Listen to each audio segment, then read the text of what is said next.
Assalamualaikum warahmatullahi wabarakatuh. Semoga kamu dan keluarga selalu dalam keadaan sehat, juga dimudahkan dalam segala urusannya. Di kesempatan kali ini saya akan menceritakan sebuah film berjudul Farewell to the King yang dirilis pada tahun 1989.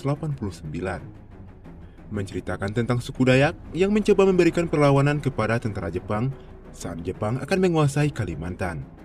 Nah, bagaimana perjuangan mereka? Yuk kita langsung saja masuk ke ceritanya. Berlatar pada April tahun 1942 di pesisir Kalimantan, tidak lama setelah takluknya Filipina, Jepang berjaya di Perang Pasifik. Terlihat beberapa tentara sekutu yang mencoba pergi dari Pulau Kalimantan, tapi sayangnya karena ombak yang sangat kuat membuat perahu mereka tenggelam.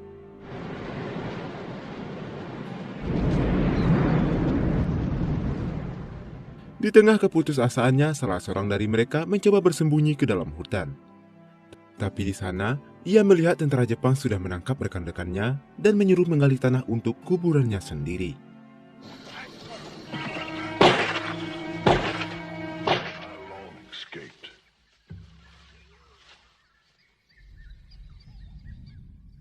Tiga tahun pun telah berlalu. Terlihat sebuah pesawat sekutu sedang menurunkan 2 orang tentara Inggris di pedalaman hutan Kalimantan. Saat itu, sekutu mengerahkan beberapa tentara mereka ke berbagai tempat yang ada di Kalimantan, dengan tujuan memimpin suku Dayak dan suku-suku lainnya untuk melawan tentara Jepang yang berkuasa pada saat itu.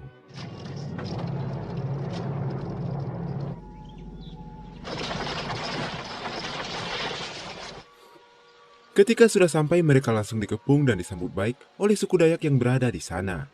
2 orang tentara Inggris itu adalah Sersan Tengga dan Kapten Fairbairn.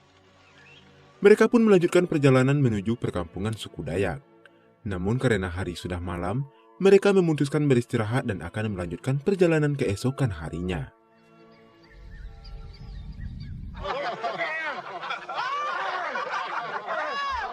Dan betapa terkejutnya Tengga dan Fairbairn saat mendapati tubuh mereka tengah terikat. Mereka pun kemudian digotong menuju perkampungan suku Dayak, dan ketika sudah sampai mereka dikejutkan oleh pimpinan suku Dayak yang sepertinya berasal dari Eropa.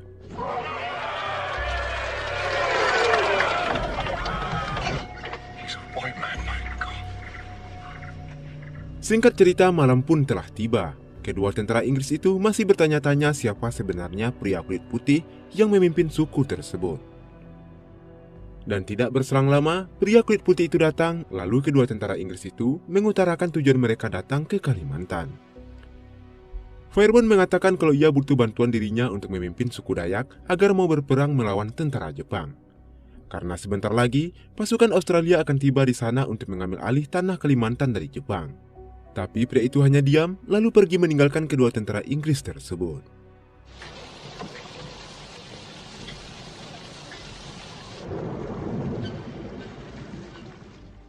Keesokan harinya, kedua tentara Inggris itu dibawa ke sebuah pertemuan yang langsung dipimpin oleh pria kulit putih yang semalam mendatangi mereka. Pria itu memperkenalkan dirinya, dia bernama Lairot, pria yang kita lihat di awal film tadi. Ia merupakan raja di sana. Lairot juga menjelaskan kenapa ia bisa diangkat menjadi seorang raja di suku tersebut. 3 tahun yang lalu, saat tentara Jepang berhasil menduduki Pulau Kalimantan, tentara sekutu yang tersisa mencoba menyelamatkan diri dengan sebuah perahu untuk menyeberangi lautan. Tapi naas, karena ombak yang begitu besar membuat perahu mereka tenggelam dan kembali terdampar di Pulau Kalimantan. Ia terus berlari ke dalam hutan dan terpisah dengan teman-temannya. Tapi di tengah perjalanan, ia mendapati kalau teman-temannya tertangkap dan akan dieksekusi oleh tentara Jepang. Melihat hal itu, ia kembali berlari semakin jauh masuk ke dalam hutan. Setelah merasa aman, ia beristirahat di tengah keputusasaannya, sampai akhirnya ia pun pingsan. Saat tersadar, ia mendapati seorang suku Dayak bernama Guai sedang berburu. Guai lalu membawanya ke desa suku Dayak, lalu diikat dan menjadi tontonan penduduk di sana.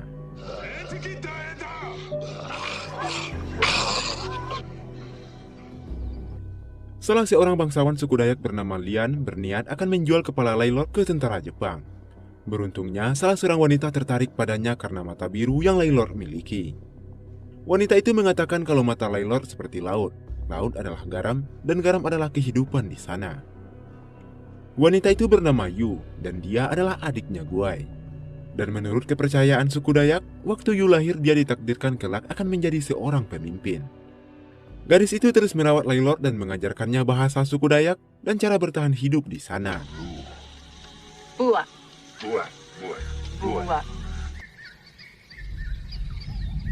Hari-hari terus berlalu, Laylord merasakan kebebasan di dalam dirinya untuk pertama kalinya. Hingga pada suatu hari Laylord datang ke sebuah pertemuan. Di sana ia mengatakan kalau Lian masih menginginkan kepalanya, maka Lian harus memenggalnya sendiri. Dan Laylord menantang Lian untuk bertarung 1 lawan 1. Nyak, baru betul.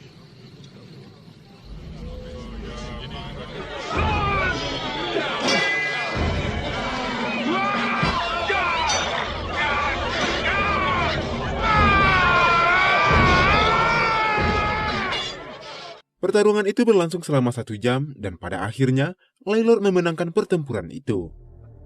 Mereka pun mengantarkan jasad Lian kepada ibunya, lalu memakamkannya secara adat dengan penuh hormat dan banyak orang dari rumah panjang berdatangan.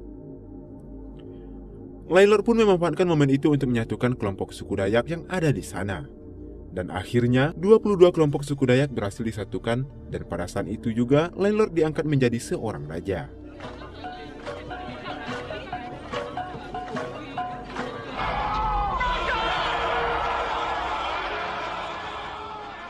Lalu tidak lama kemudian, Laylord menikah dengan Yu, gadis yang menyelamatkannya, karena mereka sudah saling mencintai.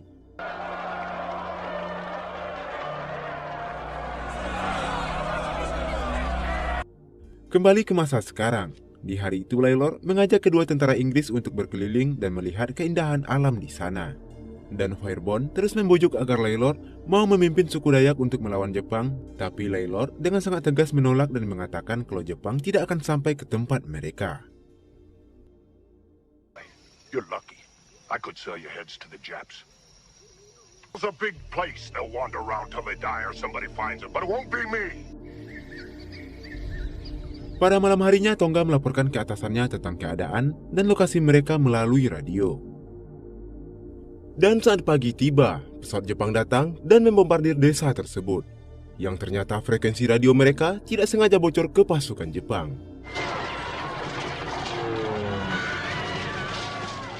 Laylord sangat marah pada Firebond dan Tongga. Atas kecerobohan mereka, Jepang kini mengetahui lokasi perkampungan suku Dayak. Karena tidak ada pilihan lain, Laylord bersedia membantu melawan Jepang, tapi dengan sebuah perjanjian tertulis. Laylord ingin, jika Jepang sudah kalah, ia ingin tetap merdeka seperti saat ini. Dan tentara sekutu dilarang mengganggu suku Dayak. Firebond pun menyetujuinya dan ia mulai mendatangkan beberapa orang tentara dan senjata untuk melatih suku Dayak.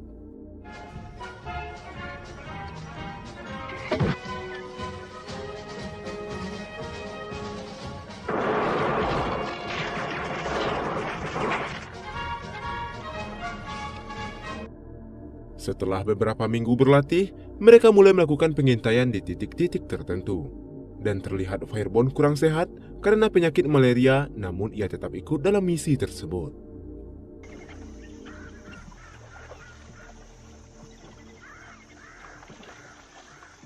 Di suatu titik mereka menemukan sekelompok tentara Jepang di pinggiran sungai.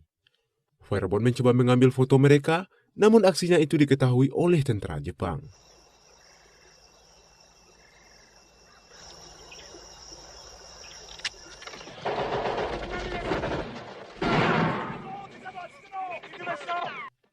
Firebond pun berlari untuk kembali ke titik pertemuan, tapi karena panik ia pun tersesat. Sementara di titik pertemuan, Laylord yang sudah lama menunggu Firebond memutuskan untuk mencarinya. Di sebuah persawahan, Laylord melihat Firebond berjalan sempoyongan karena sakit malarianya dan akhirnya ia pun pingsan. Laylord pun segera berlari untuk menolongnya, tapi tiba-tiba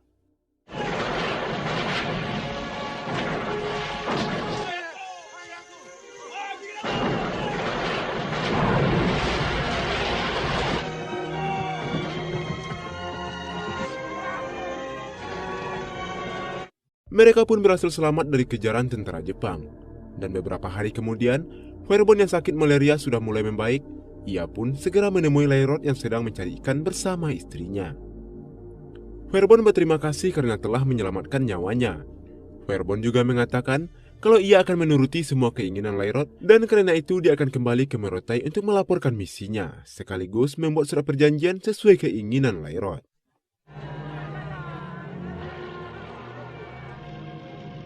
Sesampainya di Merotai, ia pun disambut oleh kekasihnya yang bernama Viviana. Lalu Verbon pergi menjumpai atasannya yaitu Kolonel Ferguson. Di sana ia menceritakan tentang sekelompok suku Dayak yang dipimpin oleh seorang mantan tentara Amerika bernama Lairot. Verbon mengatakan kalau Lairot menginginkan sebuah perjanjian tertulis. Tapi Ferguson mengatakan untuk tidak terlalu dekat dengan suku Dayak karena suatu saat nanti Verbon harus mengkhianati mereka. You know that one fine day you're going to have to betray them. Keesokan harinya mereka menemui Jenderal MacArthur, yang merupakan panglima tertinggi sekutu di bagian Pasifik.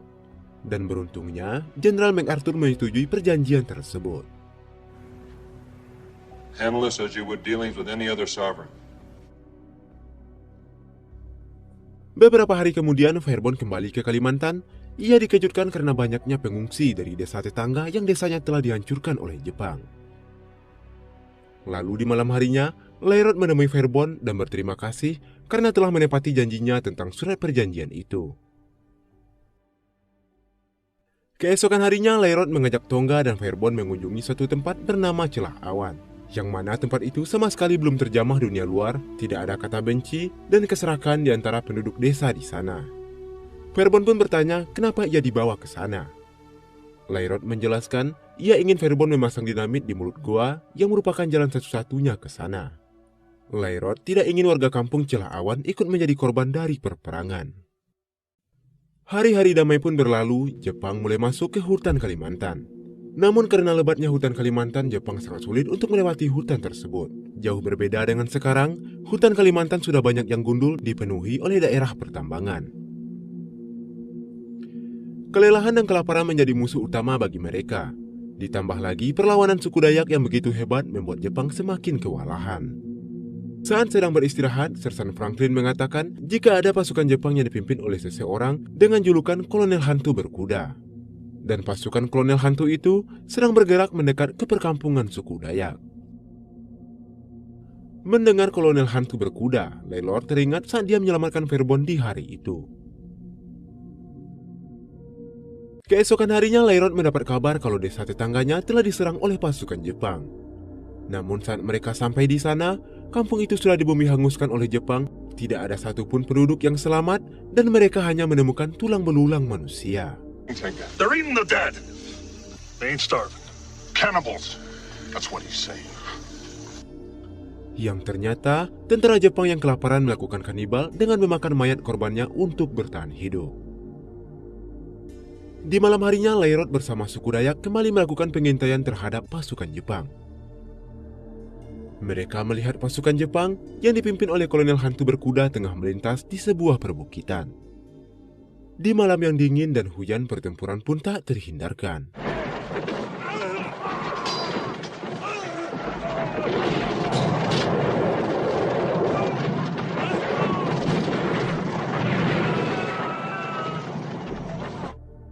Tapi sayangnya pasukan Jepang berhasil menerobos dan sekarang pasukan Jepang dalam perjalanan ke perkampungan suku Dayak. Tidak ingin terjadi apa-apa dengan rakyatnya, Lairot bersama suku Dayak yang tersisa kembali berlari ke perkampungan.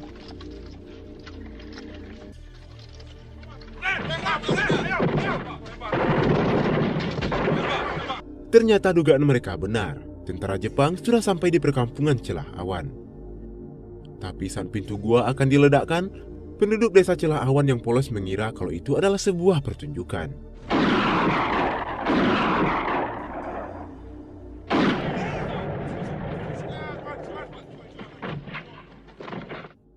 Dan akhirnya mereka berhasil menghabisi pasukan Jepang di sana.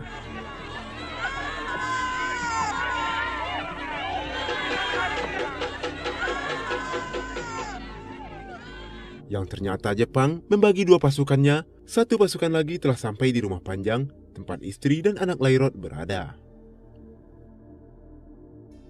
Sementara Lairot yang tidak menemukan Letnan Hantu Berkuda, ia mendapat firasat buruk dan segera berlari secepatnya untuk kembali ke rumah Panjang.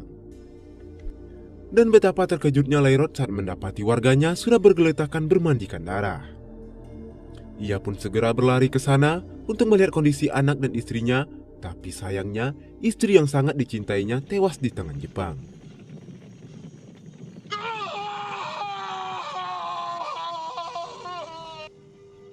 Dan beruntungnya anak sematawayangnya berhasil selamat dan bisa sedikit mengobati luka di hatinya.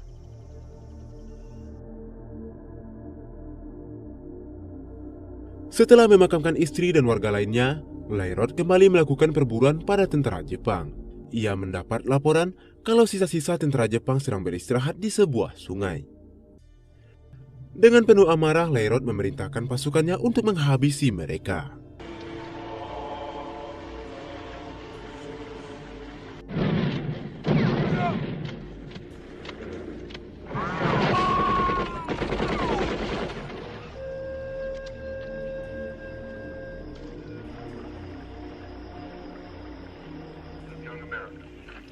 We shall continue to use. The world will note that the first atomic bomb was dropped on Hiroshima.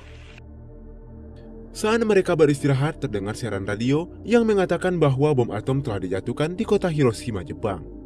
Tapi tak berselang lama, tiba-tiba datang pasukan Jepang lainnya yang langsung menembaki mereka.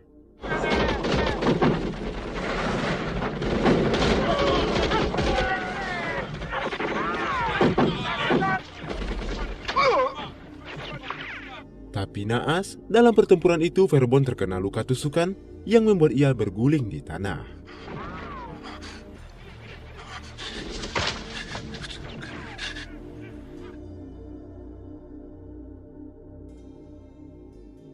Tiga minggu pun telah berlalu, ternyata Verbon berhasil selamat dan sekarang ia sedang dirawat di Brunei Darussalam. Verbon menanyakan, "Dek, apa yang terjadi?" Viviana menjelaskan kalau Jepang telah menyerah dan sekarang Australia telah menduduki Pulau Kalimantan. Setelah mulai sehat, Kolonel Ferguson mengatakan bahwa ia akan menginvasi suku Dayak agar suku Dayak mau tunduk di bawah kekuasaan Inggris. Tidak ingin terjadi pertumpahan darah lagi, Verbon mengatakan kelemahan suku Dayak saat itu, yaitu dengan memutuskan suplai garam. Dengan begitu tidak ada pertumpahan darah antara suku Dayak dengan sekutu. Kembali ke Kalimantan, terlihat si Kolonel Hantu menyerahkan diri kepada Lairot. Lalu tidak lama kemudian Lairot dan Kolonel Hantu menyerahkan diri kepada sekutu. Yang ternyata strategi Verbon memutuskan pasokan garam pada suku Dayak telah berhasil. Lairot mengatakan bahwa ia akan menyerahkan diri asalkan sekutu tidak menyentuh suku Dayak dan membiarkan mereka bebas mengambil garam di lautan. Mendengar perkataan Lairot, para tentara itu hanya tertawa, namun itu tak berlangsung lama karena pasukan suku Dayak telah mengepung mereka dan akhirnya mereka pun menyetujuinya.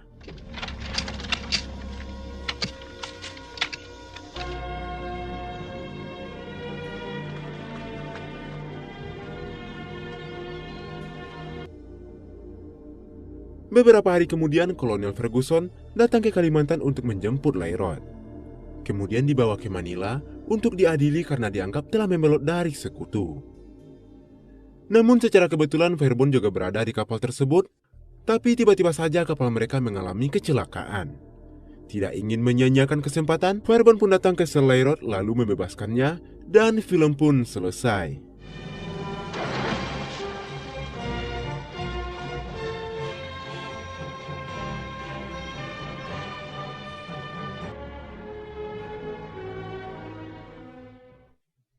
Tidak peduli kamu berasal dari mana, sukumu apa, agamamu apa, tetaplah bersatu demi negara kita, Indonesia, jangan mudah terpecah belah. Dan jika suatu saat nanti kamu mendapat amanah untuk memimpin negeri ini, berlakulah adil.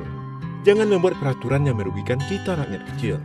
Toh itu adalah iuran kami, terserah dong kapan mau diambil. Janganlah berlari dengan program-program tidak jelas, karena sudah terlalu banyak program yang mempersulit kita saat ini. Itu saja dari saya, maaf salah dan kurang dalam penyampaiannya. Jaga terus kesehatanmu, dan wassalamualaikum warahmatullahi wabarakatuh.